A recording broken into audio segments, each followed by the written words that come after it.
মাসে পরাণ ঘাসে নতুন বিয়ের ফুল ফুটিছে। উথালি পাথালি মনে আলতা কোণে নতুন বিয়ের ফুল ফুটিছে। আশ্বিন ফাগুন মাসে পরাণ ঘাসে নতুন বিয়ের ফুল ফুটিছে। উথালি পাথালি মনে আলতা কোণে নতুন বিয়ের ফুল ফুটিছে। এই হো পিয়ালি রে, এই হো দুলালি রে, এই হো পিয়ালি রে, এই হো দুলালি রে।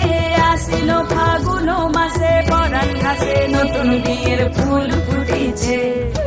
উথালি পাথালি মনে আলতা কোণে নতুন বিয়ের ফুল ফুটিছে।